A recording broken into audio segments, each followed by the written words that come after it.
আলাইকুম।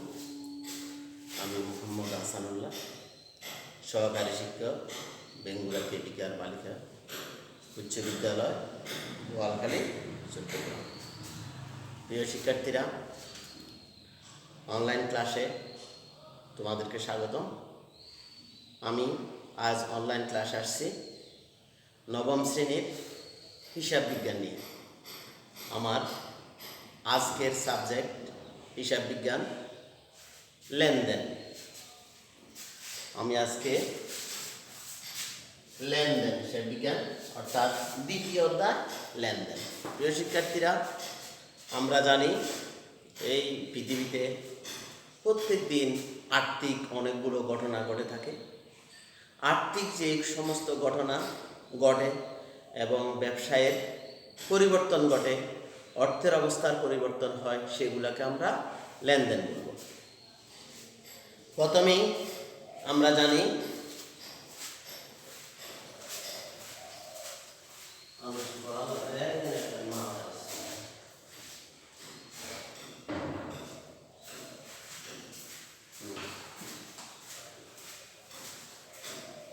শিক্ষার্থীরা, তোমরা হয়তো জানো, আগে আমরা লেনদেন কাকে বলে সেটা একটু দেখি। লেনদেন আর্থিক ঘটনাসমূহ কোনো ব্যক্তি বা প্রতিষ্ঠানের আর্থিক অবস্থার পরিবর্তন ঘটায়, এগুলোকে লেনদেন বলে।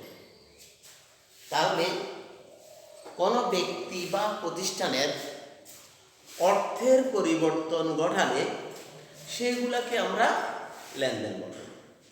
তাহলে আমরা বলতে পারি প্রত্যেক ঘটনাই লেনদেন নয়, কিন্তু প্রত্যেক লেনদেন এক একটি ঘটনা। লেনদেন চিহ্নিতকরণের সহজে আমরা তিনটি উপায় পাই। 1 নম্বর, ঘটনাটি অর্থের অঙ্কে পরিমাপযোগ্য হতে হবে। অর্থাৎ ঘটনাটি অর্থের অঙ্কে পরিমাপযোগ্য। 2, ঘটনাটির দুইটি পক্ষ থাকবে।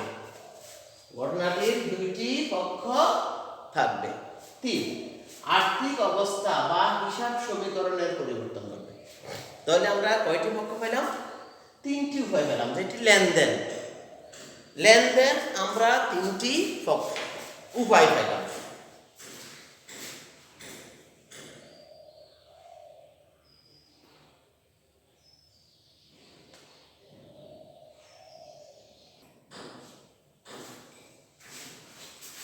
শিক্ষার্থীরা, তাহলে আমরা লেনদেনের চিহ্নিতকরণ উপায় পেলাম।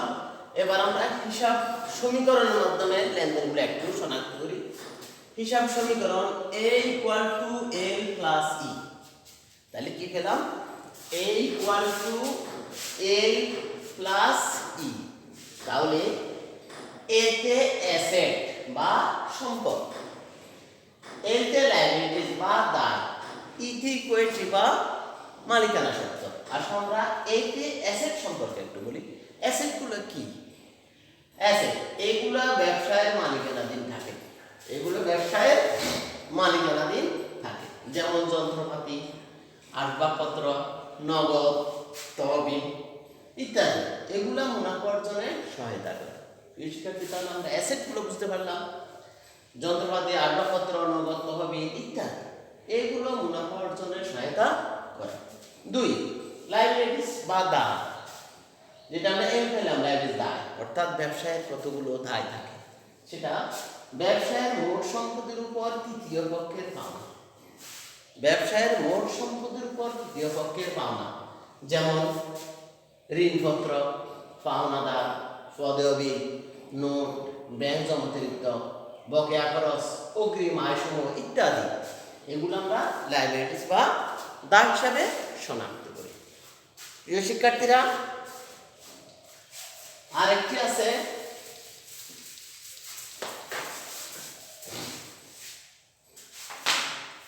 ইকুইটি। ইকুইটি বলতে ইকুইটি, এটাকে আমরা সাধারণত মালিকানা শর্ত বলি। মালিকানা শর্ত। তাহলে মালিকানা শর্তটা কি? ব্যবসায়ের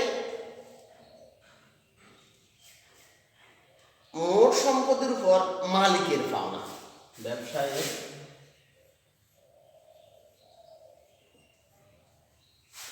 মোট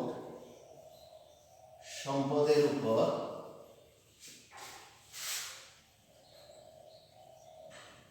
মালিকের পাওনা।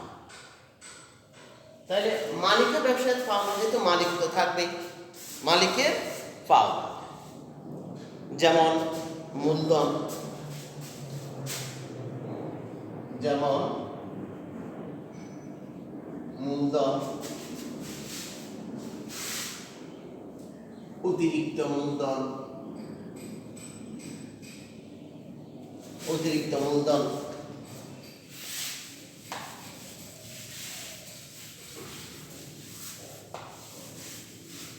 অতিরিক্ত মূলধন, উত্তোলন, নেট লাভ, উত্তোলন,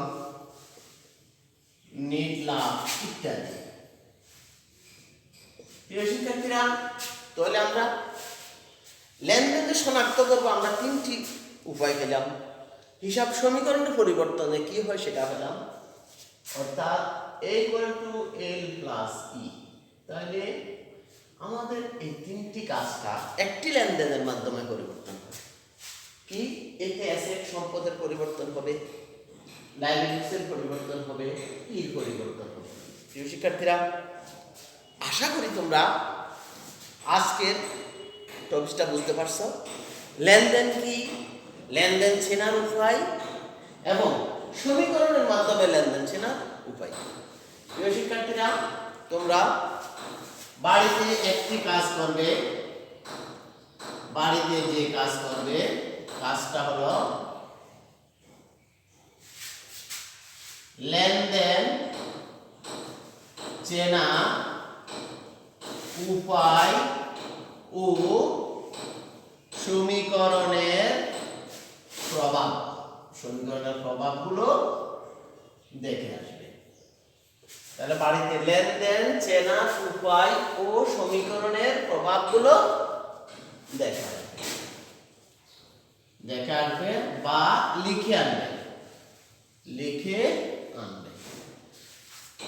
এগুলো আমাদের লেনদেনের আজকে প্রথম। তোমরা প্রিয় শিক্ষার্থীরা, তোমরা আমাদের স্কুলের ইউটিউব চ্যানেলে লিংক দিয়ে আমাদের ক্লাসগুলো নিয়মিত দেখবে। এছাড়া আমার ফেসবুক অ্যাকাউন্ট MD হাসান, এই ফেসবুকের মাধ্যমে তোমরা লিংক দিয়ে আমার সাথে জয়েন থাকবে।